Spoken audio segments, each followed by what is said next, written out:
Welcome to Social Skills Coaching. I'm Russell, founder of Newton Media Group, and today we're going to help you learn to be more likable, more charismatic, and more productive. Stick around. Today is Tuesday, August 23rd, 2022. Charisma in action isn't all that different from being a scintillating conversationalist, a good listener, a witty storyteller, or an empathetic friend. To accomplish those goals throughout this book, we take a look at simple and straightforward ways to be better listeners, to master small talk, to read people's emotions, and engage authentically with people. But all this stems from a more fundamental skill without which none of that can happen, which is today's topic, empathy.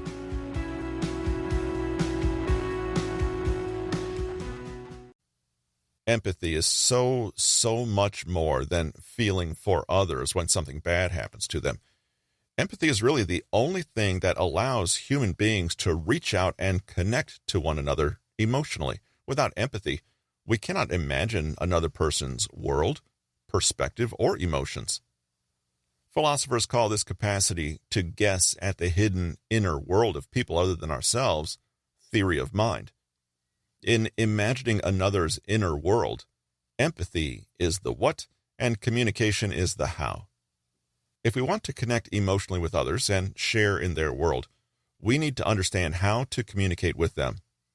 If there isn't empathy, other people are no more than abstract entities to us, rather than living, breathing beings that we can feel. There are actually two kinds of empathy, positive and negative. A charismatic person has both. Picture a woman who wins last place at a beauty pageant. She smiles broadly, hugs the winner, and congratulates her. She revels in the winner's excitement and takes pleasure in her happiness, telling her how proud she is of her. It's a good look, right? This is what's called positive empathy, the ability to derive joy from other people's joy and to feel good purely because they do. This is not even about social self-control, but genuine pleasure at other people's fortunes. It's the opposite of jealousy, insecurity, and selfishness because it centers and finds satisfaction in someone else.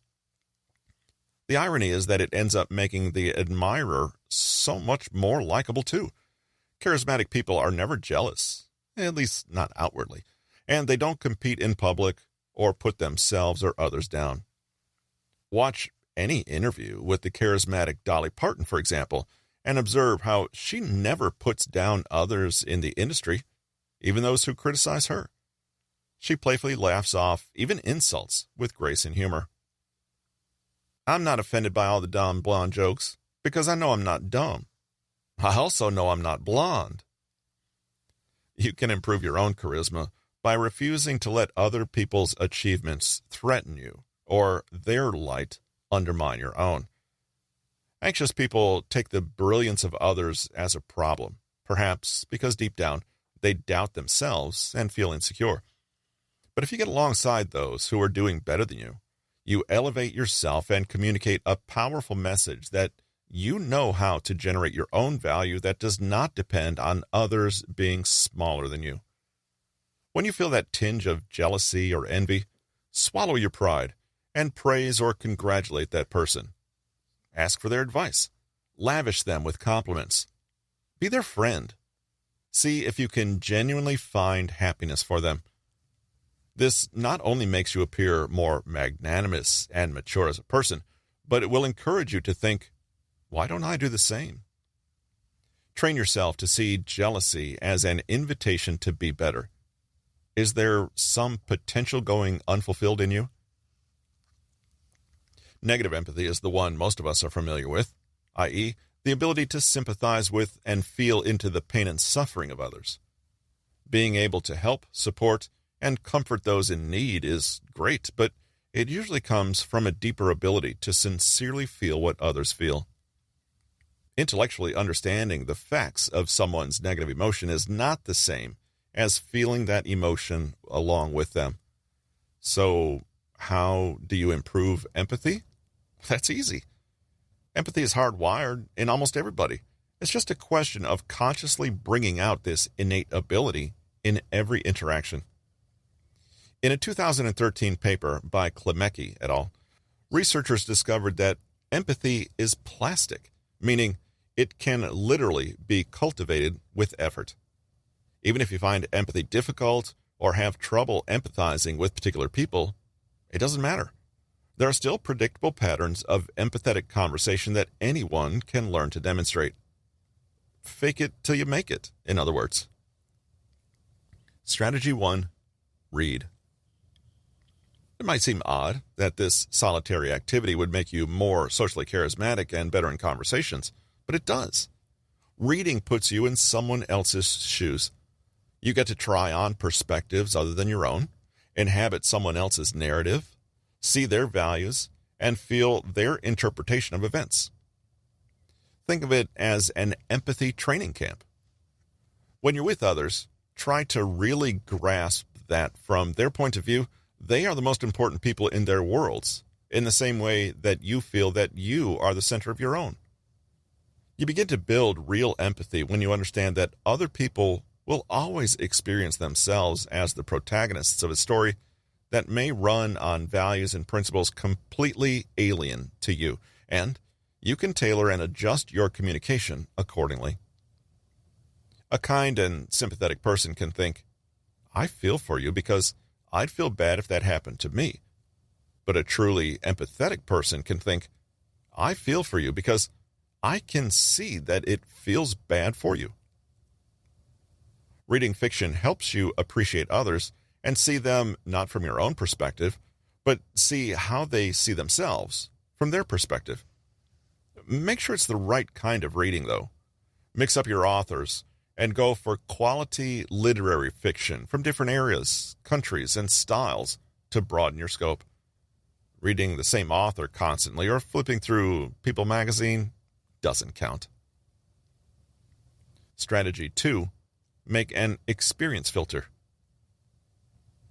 You know how in kids' TV shows, the hero occasionally says something like, now, if I were a lost walrus who escaped from a zoo, where's the first place I would go?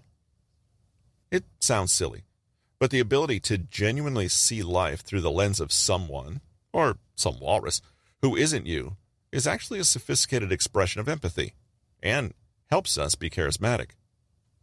Try this right now. Think of someone you're very close to, and then think of a current situation or issue in your own life. Now ask yourself, what would X think or feel about this situation? Literally pretend you are them, with all their idiosyncrasies, beliefs, blind spots, goals, and fears. When you do this, you create an experience filter that acts as a representation of that person in your mind. It's not the same as that person, no, but it is a stepping stone that helps you get into their world and empathize, as well as see the limits of your own perspective. People react to life and interpret situations according to who they are. If you can really see this, you give yourself an edge in any social interaction. You can pitch your communication to them so that they actually hear it. For example, maybe you're a very emotional and verbally expressive person, but you know your mechanical engineer friend is more of a concrete visual person who thinks in practical terms. When you want to ask for their help, you don't get too focused on your vision of things and instead frame your request as they would. You appeal to their logical side and ask briefly for a clear and limited set of actions, focusing not on how grateful you'd be to get their help, but how it makes sense to ask them, since they're the most knowledgeable and the problem needs to be solved. When you hear people say about others that they can talk to anyone, this is what they mean. A charismatic person doesn't just know how to speak. They know how to speak other people's languages. Strategy 3. Deliberately practice theory of mind. Let's say you're at the post office and trying to get a package mailed, but the person behind the counter is being really unhelpful. You're in a rush, and they're apparently not. And all you can focus on is the way the interaction feels to you. This person is standing in the way of the thing you want, and it's beginning to get annoying. Perhaps you look at their actions, the dawdling, the attitude, or the refusal to quickly cut a few corners to speed things up, and from your perspective, it looks like they're being obtuse and stubborn. You say rudely, "Are you trying to make me angry?" A little empathy could go a long way in a situation like this. Empathy could help us understand other people's behavior not in relation to our own interpretations, goals, or values, but according to theirs.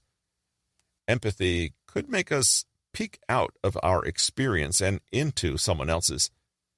It could help us notice, for example, that we are the last customer of the day and that the post office was due to close 5 minutes ago. You might notice that the person is taking a long time because they have to boot the system back up again. What does the situation look like from their perspective? Just a few moments pondering this, and we'd have a novel insight. The person believes they're already doing us a favor after a long day by agreeing to serve us past closing time. From their point of view, we are the rude ones.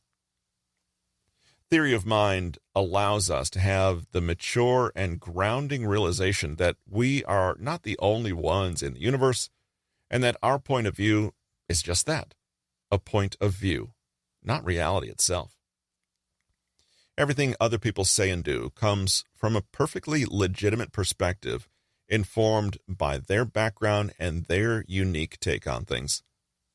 Our own thoughts, attitudes, expectations, and interpretations might feel invisible to us, but they are no less arbitrary than anyone else's. Without theory of mind, we barge ahead on our own mission, insensitive to other people's realities. The result is usually conflict, misunderstanding, or, even at the best of times, a failure to connect. Deliberately practicing theory of mind doesn't mean focusing on other people's perspectives to the exclusion of your own. It simply means being aware that there are different viewpoints in the first place. Many of us unconsciously place ourselves at the center of every conversation and assume that others share our desires, know what we know, and think as we think. When you stop doing this, you naturally become more accepting and open-minded because you no longer privilege your own experience as somehow more central or important than others. Here's a trick to try next time you find yourself thinking that someone is confusing, irritating, or plain old wrong. Assume that their behavior makes total sense. Take as a given that their words and actions completely align with their perspective, and then ask what that tells you about that perspective. The way we ourselves act always makes sense to us because we know what's happening inside our own minds, usually. But when someone behaves in a way that gets to us, it can be extremely useful to ask, what does this behavior tell me about this person's perspective? From that point on, you can talk to that perspective rather than to a straw man or reflection of your own perspective. You're also likely to respect and accept that viewpoint rather than seeing it as a problem simply because it's not like yours. Strategy 4. Listen for facts versus interpretations. A great way to build more empathy and get into people's perspectives is to practice listening to what you're told and discerning between fact and opinion. This is more difficult than it first seems. In conversations, perspective, interpretation, opinion, and unique points of view are often presented mixed with concrete facts. The facts are just facts. The capital of Italy is Rome. Today is Tuesday. Your car has 4 wheels. But everything else is up for discussion. When people talk, they're really offering you a sprinkle of fact and a big mix of assumptions, interpretations, expectations, beliefs, anecdotal memories, arguments, value judgments, and claims. This is where perspective lives. Change any of these, and the perspective changes too. Imagine someone says to you, "Last Tuesday, the guy at the post office lost his temper with me completely out of the blue." Let's look closely at this. What's the fact here?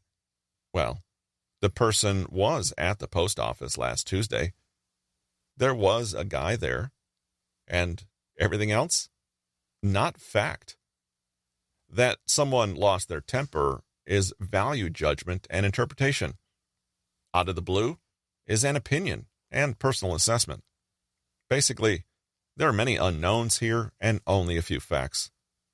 Maybe it was not out of the blue, but completely warranted. Maybe no tempers were lost, but there was simply some mild irritation. And maybe the irritation was not directed at the person speaking, but the result of something entirely unrelated. By separating out fact from fiction this way, you are clearly identifying what the person's perspective is. From their point of view, this is the story. However, simply changing the words of the story allows you to realize this perspective is at play and then switch it up. Lost his temper could be reworded as yelled at the top of his lungs or got a little impatient, each framing a different perspective. The true value here is that you can read between the lines and understand their emotions and what it is that they are really trying to express. Usually, it's not the facts or logic, it's the emotions. Anyone that's ever had an argument with a significant other can attest to this. Logic will only get you so far, because the reason there is an argument in the first place is almost always due to underlying emotions not being attended to or heard.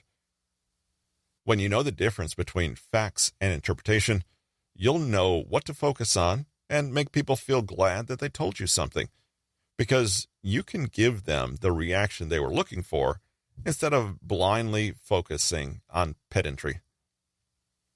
All of this is to say that if you want to master perspective switching and having the empathy needed for real charisma, you need to learn to identify the language of a perspective, as well as change that language to change perspective. Charismatic people know that words are like magic. When you change them, the whole world seems to change before your eyes. This understanding allows a charismatic person to say to the post office worker, "Gosh, you're such a lifesaver, helping me out last minute like this. Thanks for being so quick." The postal worker feels seen, understood, and maybe a little flattered. From their perspective, they also want to get things done as quickly as possible.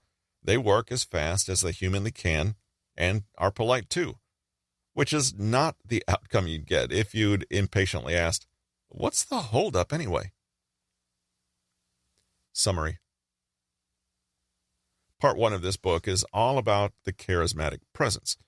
How might you wish for someone to describe you, and how much does that differ from reality? And then, how do you bridge the gap between these two versions of yourself? Part 1 is more theoretical and introspective, while Part 2 is all about action. How do you actually create the type of interactions that will draw people to you regardless of your current personality? Unsurprisingly, it all starts with empathy. When you have empathy, you know what other people are thinking and feeling, or at least you can make a pretty darn good guess about it.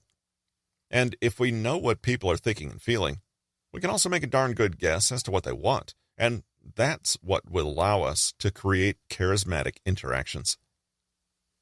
The first is to simply read more. This is probably the best practice you can do without having someone in front of you, because it forces you to inhabit someone else's perspective and inner dialogue.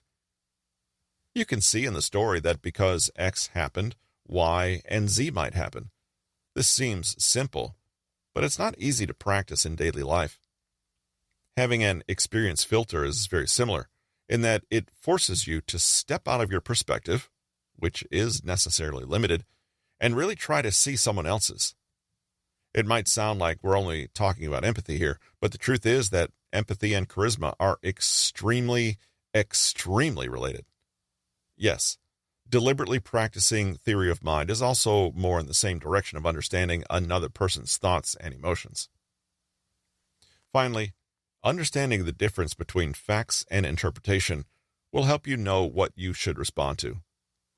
Almost always, you should be trying to respond to people's interpretation because their emotions are buried within, and that's what will draw people to you.